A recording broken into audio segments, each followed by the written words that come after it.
दोस्तों, समाज अक्सर एक विधवा से उसकी मुस्कान छीन लेता है, उसके सपनों पर पहरा लगा देता है और उसे ये यकीन दिला देता है कि अब उसकी जिंदगी सिर्फ समझौते का नाम है। लेकिन क्या सच में ऐसा होना चाहिए? क्या एक विधवा को सम्मान के साथ दोबारा जीने का हक नहीं है?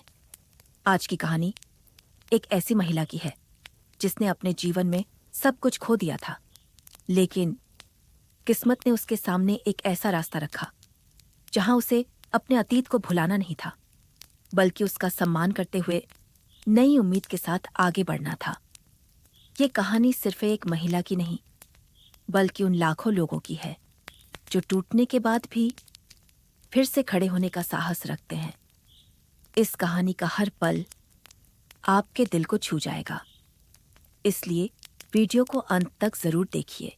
रात के 9:30 बज चुके थे। सावन की पहली बारिश पूरे गांव पर धीरे धीरे उतर रही थी। कच्ची गलियों में पानी बह रहा था। दूर मंदिर की घंटी की आवाज बारिश की बूंदों में खुलकर पूरे गांव में फैल रही थी। ज्यादातर घरों के दरवाजे बंद हो चुके थे। लोग अपने परिवार के साथ रात का खाना खा रहे थे, लेकिन गांव के आखिरी छोर पर बने एक छोटे से घर में अब भी चूल्हा नहीं जला था। उस घर में सिर्फ एक ही इंसान रहता था, मीरा। उम्र सिर्फ 27 साल, लेकिन चेहरे की खामोशी किसी 70 साल के इंसान जैसी थी। वो खिड़की के पास बैठी बारिश नहीं देख रही थी, वो उन रास्तों को देख रही थी जिन पर कभी किसी का इंतजार किया करती थी। कमरे की दीवार पर एक तस्वीर टंगी थी। तस्वीर में मुस्कुराता हुआ एक युवक था। उस तस्वीर पर ताजे फूल रखे थे। मीरा उठी, धीरे से तस्वीर के सामने खड़ी हुई और दीपक में तेल डालकर बाती सीधी करने लगी। उसने तस्वीर की ओर देखकर मुस्कुराने की कोशिश की, लेकिन होंठ मुस्कुरा नहीं पाए।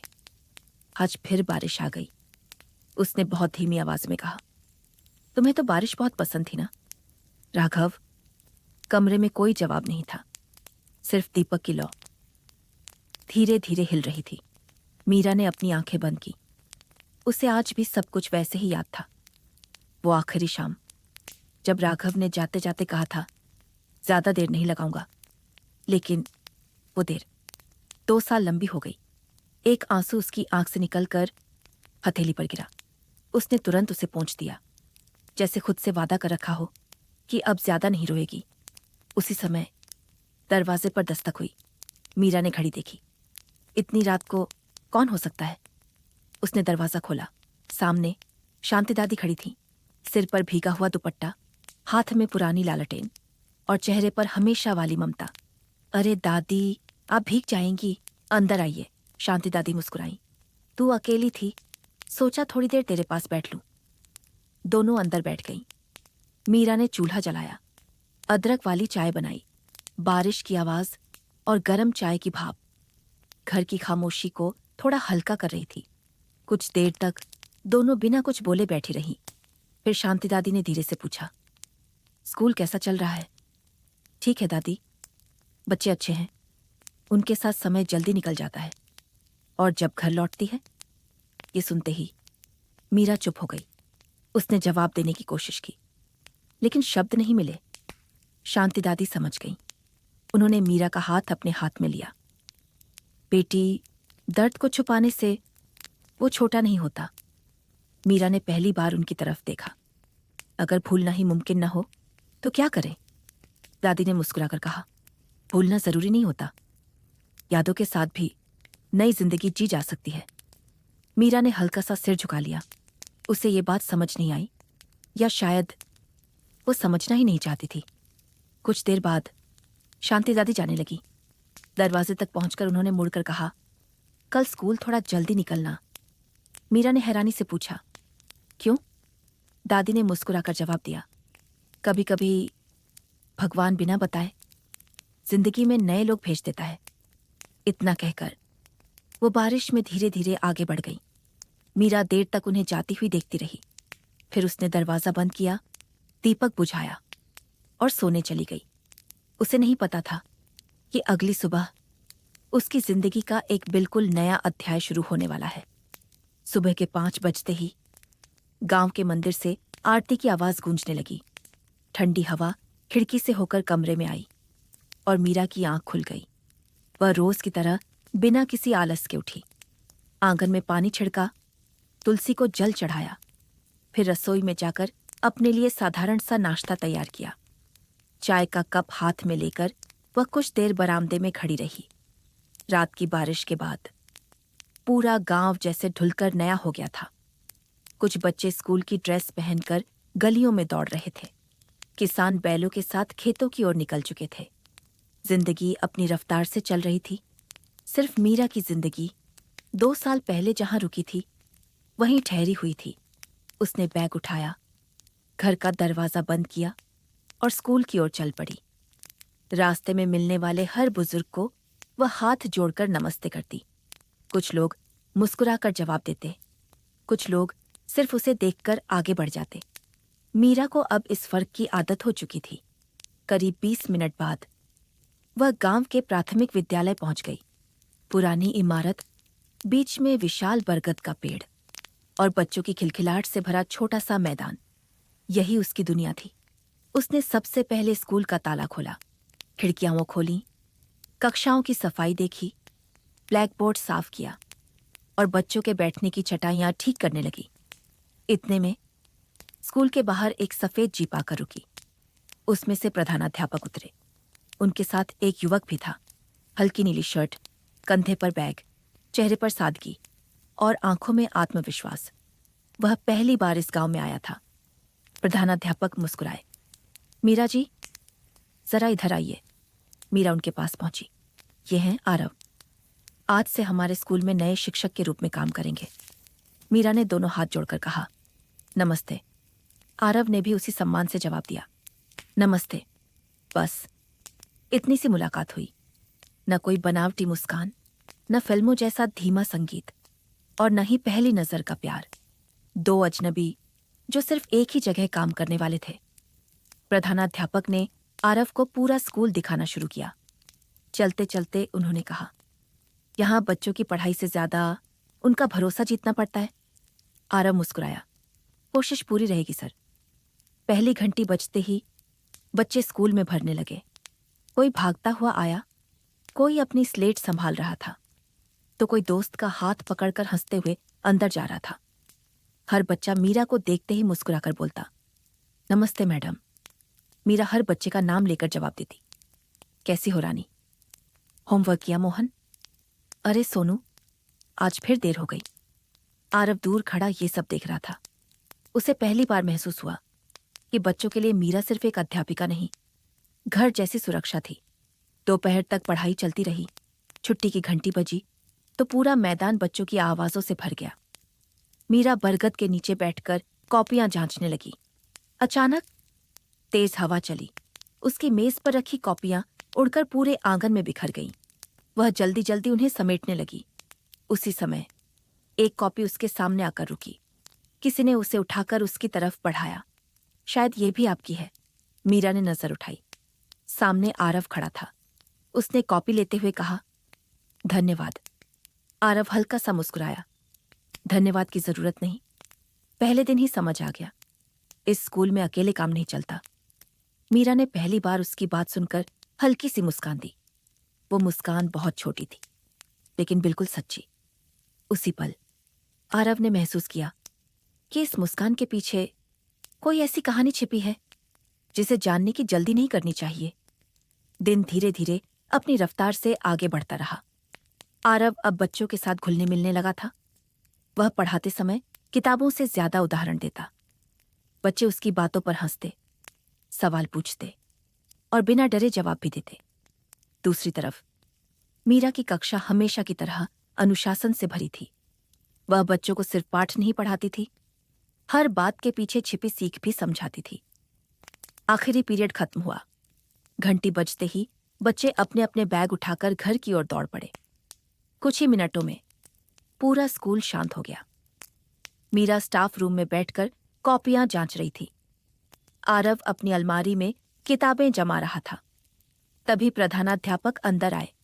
उन्होंने मुस्कुराते हुए कहा, आरव जी, गांव नया है। अगर आपको कोई परेशानी हो तो बेझिझक मीरा जी से पूछ लीजिए। इन्होंने इस स्कूल को अपने घर की तरह संभाला है।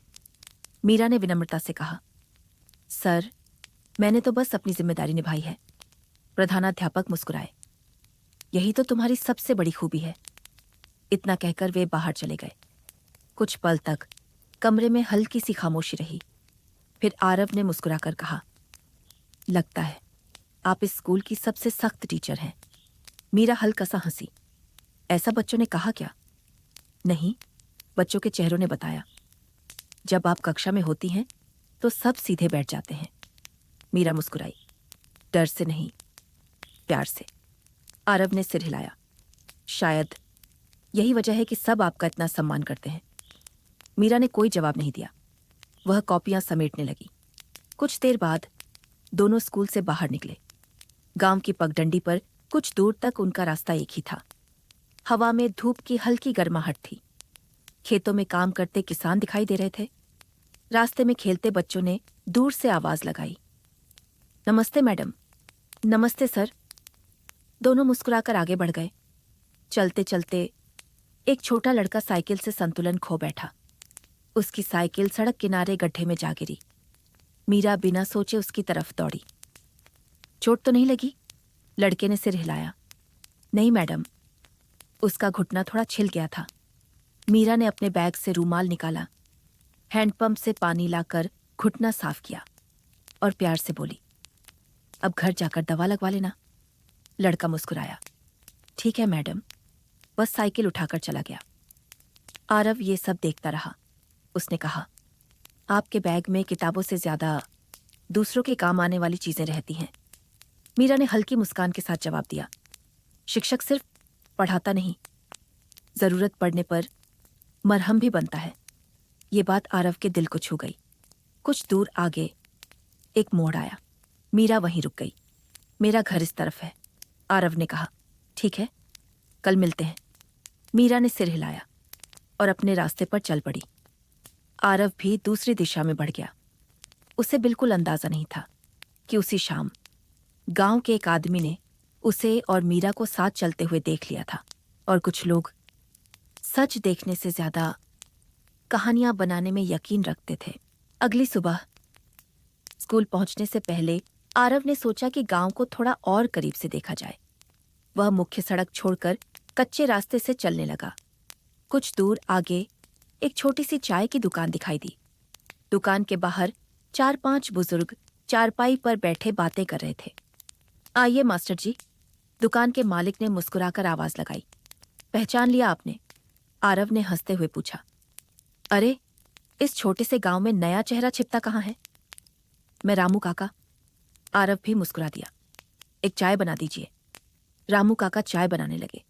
इसी बीच एक बुजुर्ग बोले, नए मास्टर हैं, बच्चों का ध्यान रखना। आरव ने सम्मान से सिर झुका दिया। जी, पूरी कोशिश करूंगा। चाय तैयार हुई। आरव कुल्हड़ हाथ में लेकर बैठा ही था कि उसकी नजर सड़क की तरफ गई। मीरा धीरे धीरे स्कूल की ओर चली आ रही थी। उसके हाथ में किताबों का बैग था। रास्ते में उसे एक बुजुर्ग महिला मिली।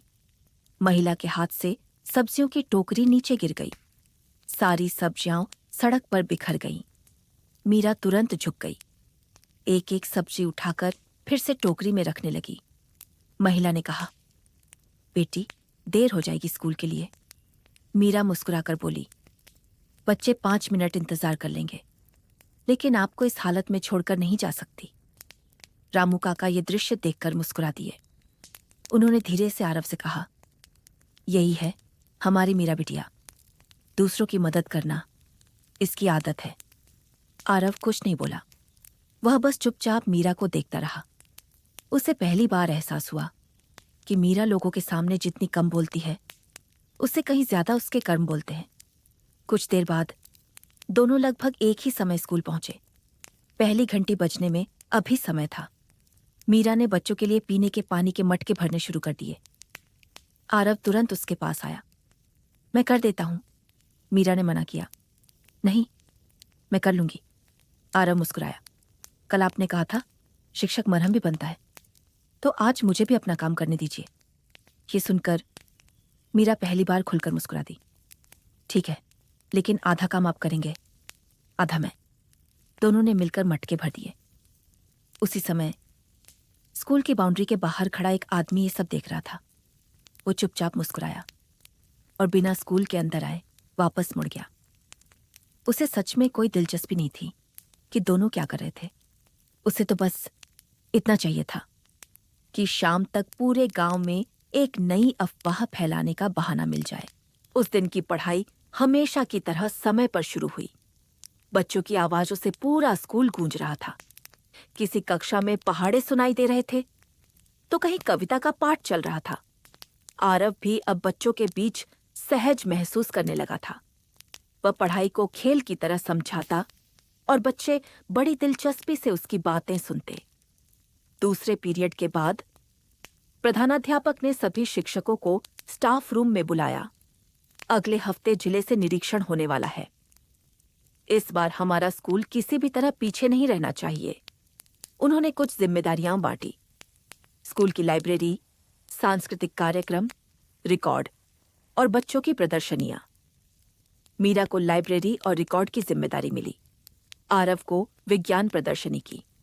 बैठक खत्म होने के बाद आरव ने कहा, अगर आपको ठीक लगे तो रिकॉर्ड का काम मैं भी देख सकता हूं।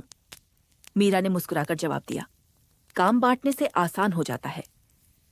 अगर सच में मदद करना चाहते हैं तो आज स्कूल के बाद रुक जाइए। ठीक है। शाम को छुट्टी होने के बाद पूरा स्कूल लगभग खाली हो चुका था। बरामदे में सिर्फ 2 लोगों की आहट थी। एक तरफ मीरा पुराने रजिस्टर सजा रही थी, दूसरी तरफ आरव अलमारी से फाइलें निकाल रहा था। अचानक अलमारी के ऊपर रखा धूल भरा डिब्बा नीचे गिर पड़ा। सैकड़ों पुरानी कॉपियां और कागज पूरे कमरे में फैल गए। दोनों एक साथ झुककर उन्हें समेटने लगे। इसी बीच एक पुरानी ड्राइंग शीट आरव के हाथ में आई। उस पर रंगीन पेंसिल से एक चित्र बना था। एक बड़ा पेड़, उसके नीचे स्कूल और सामने खड़ी एक मुस्कुराती हुई अध्यापिका। नीचे बच्चों की टेढ़ी मेढ़ी लिखावट में लिखा था, दुनिया की सबसे अच्छी मैडम, मीरा मैडम। आरव कुछ पल उस चित्र को देखता रहा। ये किसने बनाया होगा? मीरा ने चित्र हाथ में लिया। उसके चेहरे पर हल्की मुस्कान आ गई। 3 साल पहले एक बच्चा था, रवि। उसकी पढ़ाई में बिल्कुल रुचि नहीं थी। सब उसे डांटते थे। उसे सिर्फ चित्र बनाना पसंद था। मैंने उसे कभी रोका नहीं। आज वही बच्चा शहर के फाइन आर्ट्स कॉलेज में पढ़ रहा है। आरव ने आश्चर्य से पूछा, तुम्हें उस पर इतना भरोसा कैसे था? मीरा ने चित्र को बहुत संभालकर वापस फाइल में रखते हुए कहा, हर बच्चा पढ़ाई में पहला आए, ये जरूरी नहीं। लेकिन हर बच्चे में कोई न कोई हुनर जरूर होता है। अगर शिक्षक उसे पहचान ले तो आधी जिंदगी बदल जाती है। आरव चुप हो गया। उसने महसूस किया, मीरा किताबों से ज्यादा इंसानों को पढ़ना जानती है। काम खत्म होते होते शाम के 6 बज चुके थे। आसमान पर हल्के बादल छा गए थे। दोनों स्कूल का दरवाजा बंद करके बाहर निकले। सड़क लगभग खाली थी। चलते चलते आरव ने पहली बार सहज होकर पूछा, तुमने शिक्षक बनने का फैसला कब किया था? मीरा कुछ सेकंड चुप रही। फिर उसने बहुत शांत स्वर में कहा, यह फैसला मैंने नहीं किया था। ये सपना राघव का था। आरव ने आगे कोई सवाल नहीं पूछा। उसने सिर्फ इतना महसूस किया कि आज पहली बार मीरा ने अपने अतीत का एक दरवाजा खुद अपनी मर्जी से थोड़ा सा खुला था। अगले कुछ दिन स्कूल की दिनचर्या पहले जैसी ही चलती रही। सुबह की प्रार्थना, बच्चों की पढ़ाई, दोपहर की घंटी और शाम का सन्नाटा। लेकिन इन दिनों एक बदलाव जरूर आया था। अब स्टाफ रूम की खामोशी पहले जैसी नहीं रही। कभी बच्चों की पढ़ाई पर चर्चा होती तो कभी गांव की। आरव ने भी महसूस किया कि मीरा अब पहले से थोड़ा ज्यादा सहज होकर बातें करने लगी थी। वो अब भी कम बोलती थी, लेकिन हर जवाब दिल से देती थी। उस दिन 4ठी कक्षा की परीक्षा थी। सभी बच्चे अपनी अपनी कॉपियों में लिखने में लगे थे। तभी एक छोटा सा लड़का, रोहन, घबराकर खड़ा हो गया। मैडम। मीरा तुरंत उसके पास पहुंची। क्या हुआ? रोहन की आंखों में आंसू थे। मेरी पेंसिल टूट गई और दूसरी घर पर रह गई। मीरा कुछ कहती, उससे पहले ही आरव ने अपनी जेब से नई पेंसिल निकालकर बच्चे को दे दी। लो, अब आराम से लिखो। रोहन के चेहरे पर मुस्कान लौट आई। धन्यवाद सर। परीक्षा खत्म होने के बाद मीरा ने मुस्कुराकर कहा, आप बच्चों की छोटी छोटी बातें बहुत जल्दी समझ जाते हैं। आरव हंस पड़ा। शायद इसलिए क्योंकि बचपन में मैं भी ऐसा ही था। मेरी भी पेंसिल अक्सर टूट जाती थी। दोनों हल्का सा हंस पड़े। उसी समय बरामदे में खेलते हुए दो बच्चे आपस में झगड़ने लगे। एक ने दूसरे का टिफिन फेंक दिया, दूसरा रोने लगा। आरव तुरंत उनकी तरफ बढ़ा, लेकिन मीरा ने हाथ से इशारा किया, रुकिए। वह दोनों बच्चों के बीच बैठ गई। उसने किसी को डांटा नहीं, बस दोनों की पूरी बात सुनी। फिर मुस्कुराकर बोली, अगर दोस्ती इतनी सस्ती होती तो एक टिफिन से टूट जाती। दोनों बच्चे चुप हो गए। कुछ सेकंड बाद एक बच्चे ने अपना टिफिन उठाया, धूल साफ की और दूसरे की तरफ बढ़ा दिया। चल, आधा आधा खाते हैं। दोनों फिर से हंसने लगे। आरव दूर खड़ा ये सब देख रहा था। उसने धीरे से कहा, तुम बच्चों को डांटती नहीं हो? मीरा ने जवाब दिया, डर कुछ समय के लिए चुप करा सकता है, लेकिन समझाना जिंदगी भर याद रहता है। आरव ने सिर हिलाया। अब समझ आया, ये बच्चे तुम्हें इतना क्यों चाहते हैं। शाम को स्कूल से लौटते समय दोनों हमेशा की तरह साथ चल रहे थे। गांव की पगडंडी पर हल्की हवा चल रही थी। खेतों में धान की फसल लहरा रही थी। रास्ते में एक घर के बाहर बैठी बुजुर्ग अम्मा ने आवाज लगाई, मीरा बेटी। मीरा तुरंत उनके पास चली गई। कैसी हैं अम्मा? अम्मा ने मुस्कुराते हुए कहा, घुटनों में दर्द है, जरा दवाई ले आती क्या? बिल्कुल। मीरा ने बिना देर किए पास की दवा दुकान से दवाई लाकर उन्हें दे दी। अम्मा ने दुआ देते हुए कहा, भगवान तुझे हमेशा खुश रखे। मीरा मुस्कुरा तो दी, लेकिन उसकी आंखों में एक पल के लिए हल्की सी नमी उतर आई। आरव ने वो नमी देख ली, पर इस बार भी उसने कोई सवाल नहीं पूछा।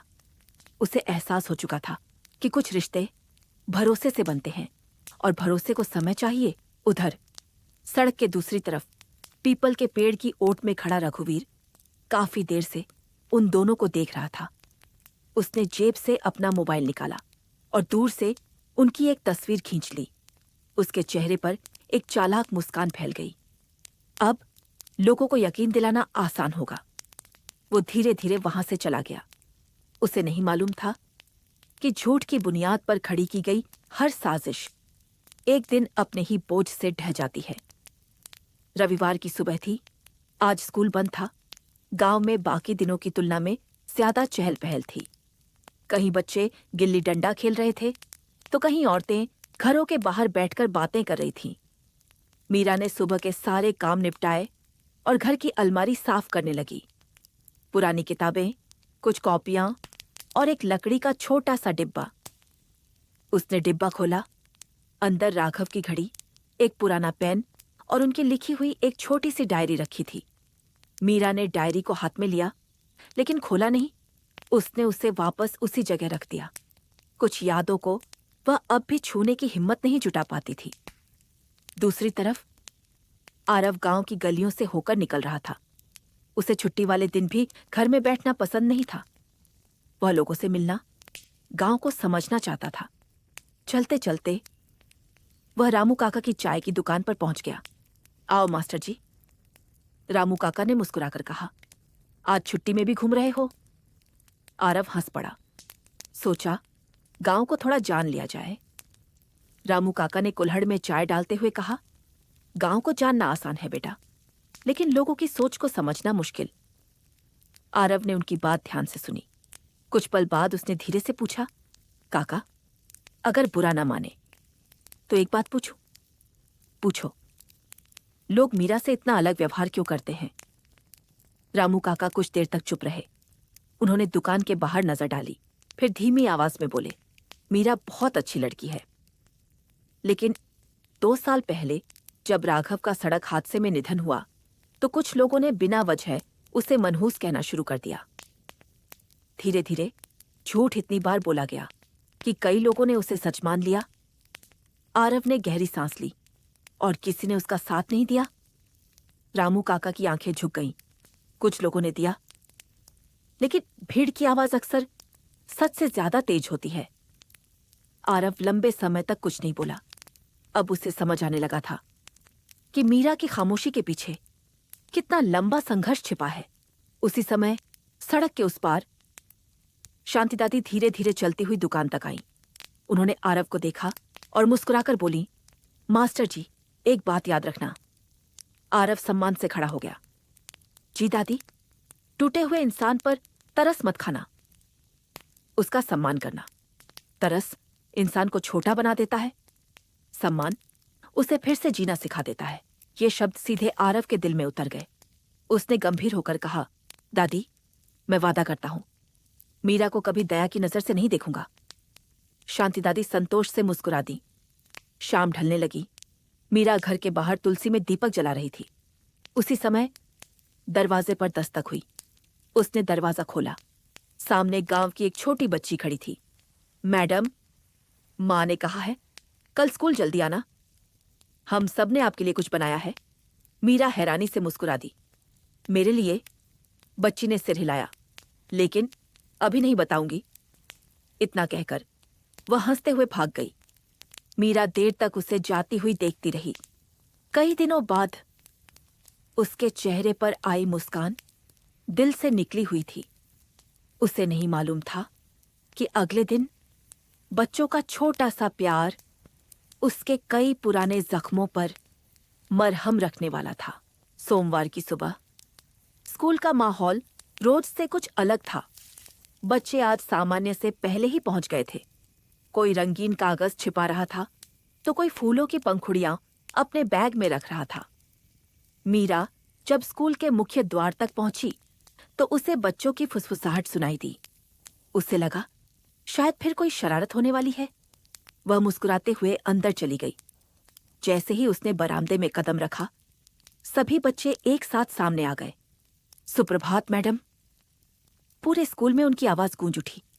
मीरा एक पल के लिए ठिठक गई। अगले ही पल बच्चों ने अपने हाथों से बनाए हुए छोटे छोटे कार्ड उसकी तरफ बढ़ा दिए। किसी कार्ड पर फूल बने थे, किसी पर किताब, तो किसी पर सिर्फ टेढ़े मेढ़े अक्षरों में लिखा था, हमारी सबसे प्यारी मैडम। मीरा की आंखें भर आईं। उसने एक एक बच्चे के सिर पर हाथ फेरा। ये सब किसने किया? पीछे से रोहन बोला, सबने मिलकर। कल छुट्टी थी ना, तो हम सब स्कूल के लिए नहीं, आपके लिए मिले थे। मीरा कुछ पल तक कुछ बोल ही नहीं पाई। इतने में प्रधानाध्यापक भी वहां आ गए। उन्होंने मुस्कुराकर कहा, देखा मीरा जी, सम्मान कमाया जाता है, मांगा नहीं जाता। मीरा ने सिर झुका लिया। उसकी आंखों में खुशी थी, लेकिन दिल के किसी कोने में एक खालीपन अब भी बाकी था। प्रार्थना के बाद पढ़ाई शुरू हुई। दोपहर में प्रधानाध्यापक ने आरव को बुलाया। अगले रविवार गांव में शिक्षा जागरूकता शिविर लगेगा। हम चाहते हैं कि स्कूल की तरफ से 2 शिक्षक वहां बच्चों और अभिभावकों से बात करें। आप और मीरा जी ये जिम्मेदारी संभालेंगे? जी सर। आरव ने तुरंत हामी भर दी। शाम को छुट्टी के बाद दोनों कार्यक्रम की तैयारी के लिए बैठ गए। कागज पर बच्चों के नाम लिखे जा रहे थे। कौन कविता सुनाएगा, कौन भाषण देगा, कौन चित्र प्रदर्शनी में हिस्सा लेगा। काम करते करते आरव ने देखा मीरा हर बच्चे की ताकत अलग अलग पहचान रही थी। रवि भाषण नहीं देगा, उसे चित्रकारी पसंद है। सीमा कविता सुनाएगी, उसे मंच से डर नहीं लगता। मोहन थोड़ा शर्मीला है, लेकिन गाना बहुत अच्छा गाता है। आरव मुस्कुराया। तुमने हर बच्चे को बहुत ध्यान से समझा है। मीरा ने रजिस्टर बंद करते हुए कहा, बच्चे किताब नहीं होते जिन्हें एक जैसा पढ़ा जाए। हर बच्चा अपनी अलग कहानी लेकर आता है। शिक्षक का काम उसे बदलना नहीं, उसे समझना होता है। आरव कुछ देर तक उसे देखता रहा। उसे एहसास हुआ मीरा की सबसे बड़ी खूबी उसकी पढ़ाई नहीं ही, उसका धैर्य था। उसी समय स्कूल के बाहर से तेज आवाज आई, अरे बचाओ! दोनों तुरंत बाहर दौड़े। सड़क पर एक बुजुर्ग किसान गिर पड़े थे। उनके हाथ से अनाज की बोरी छूटकर दूर जा गिरी थी। आरव ने उन्हें सहारा देकर उठाया। मीरा ने जल्दी से पानी लाकर उन्हें पिलाया। कुछ ही देर में किसान की तबीयत संभल गई। उन्होंने कांपते हाथों से कहा, बेटा, भगवान तुम दोनों को हमेशा खुश रखे। मीरा ने मुस्कुराकर जवाब दिया। आप अपना ध्यान रखिए चाचा। दोनों ने मिलकर अनाज की बोरी उनके घर तक पहुंचाई। ये पूरा दृश्य सड़क के दूसरी तरफ खड़े दो लोगों ने देखा। एक ने दूसरे से धीमी आवाज में कहा, देखा, फिर दोनों साथ हैं। दूसरा बोला, रघुवीर को बताना पड़ेगा। दोनों बिना कुछ कहे वहां से चले गए। उधर मीरा और आरव को इस बात का जरा भी एहसास नहीं था कि कुछ लोग हर अच्छे काम में भी बुराई ढूंढने की आदत नहीं छोड़ते। मंगलवार की सुबह आसमान बिल्कुल साफ था। रात की हल्की बारिश के बाद धूप पेड़ों की पत्तियों पर चमक रही थी।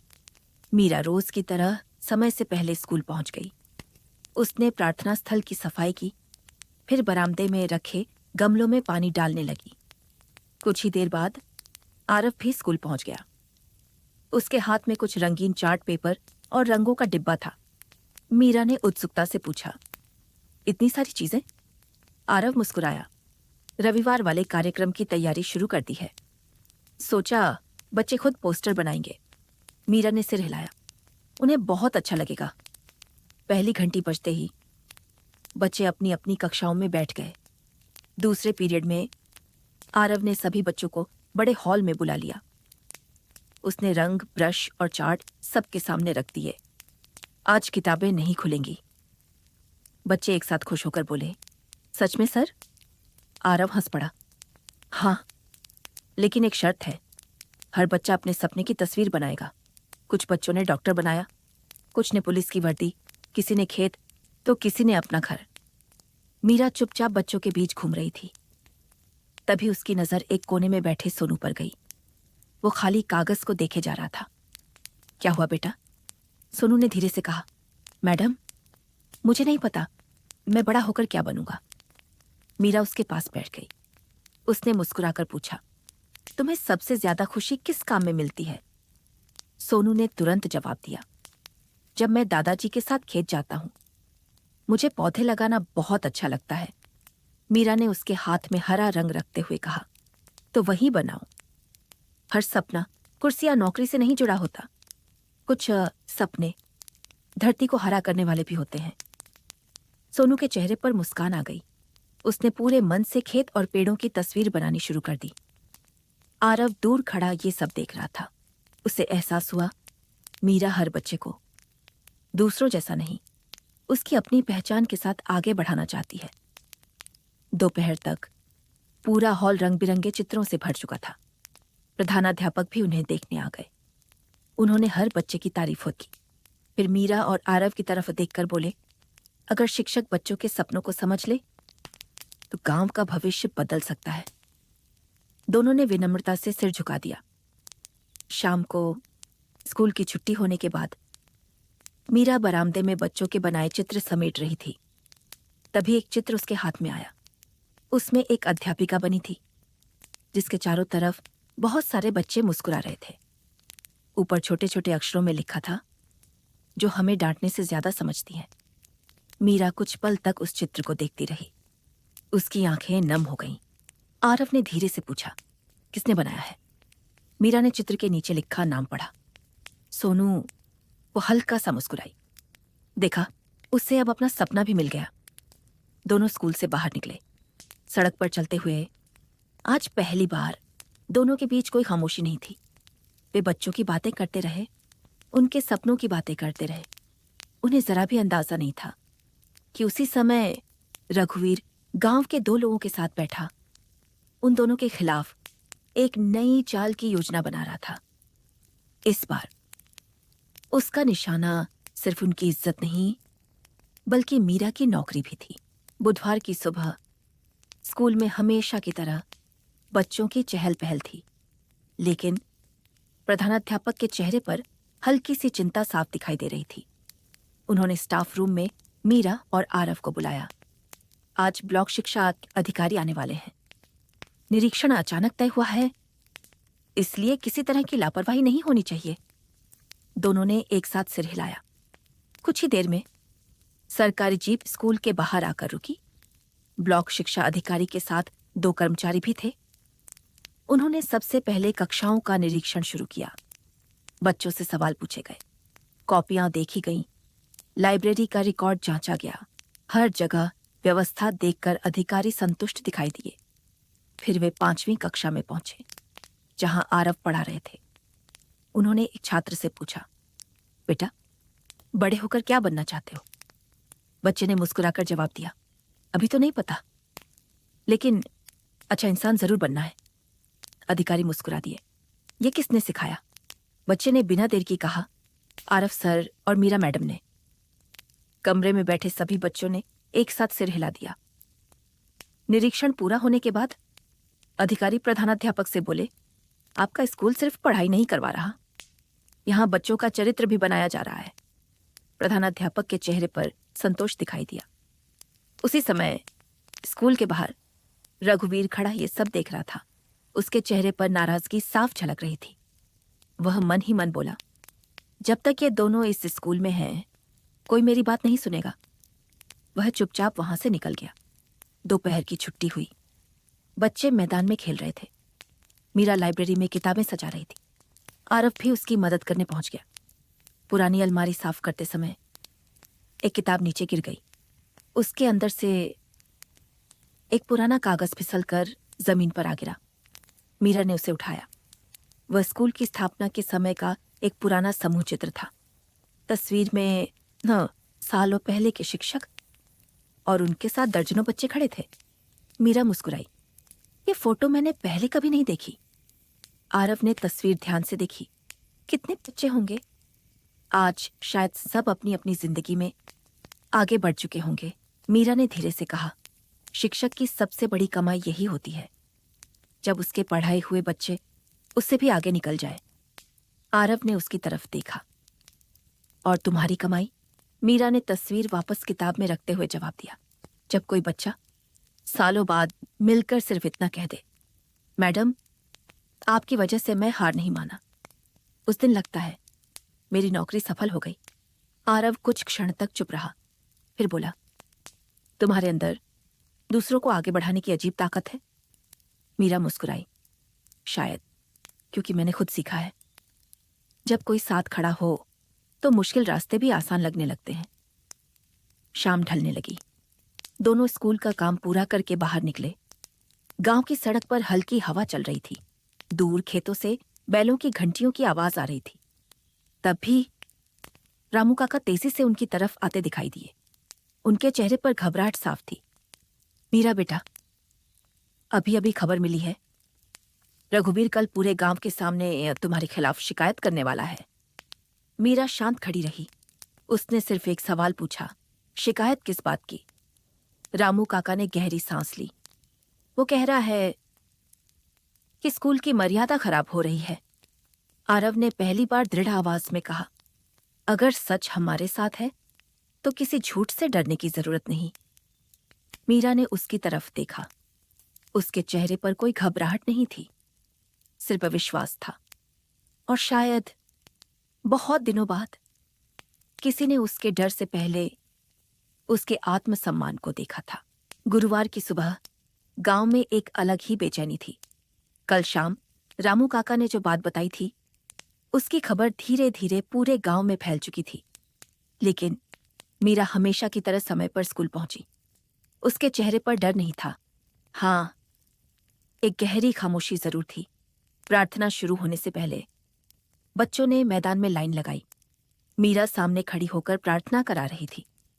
आरव दूर खड़ा बच्चों को देख रहा था। उसे महसूस हुआ, मीरा चाहे अंदर से कितनी भी परेशान हो, वो कभी अपने दर्द को बच्चों तक नहीं पहुंचने देती। प्रार्थना समाप्त हुई। बच्चे अपनी अपनी कक्षाओं में चले गए। दूसरे पीरियड में अचानक प्रधानाध्यापक ने मीरा को अपने कमरे में बुलाया। वहां पहुंचते ही उन्होंने एक कागज उसकी तरफ बढ़ाया। ये आवेदन आया है। मीरा ने कागज पढ़ना शुरू किया।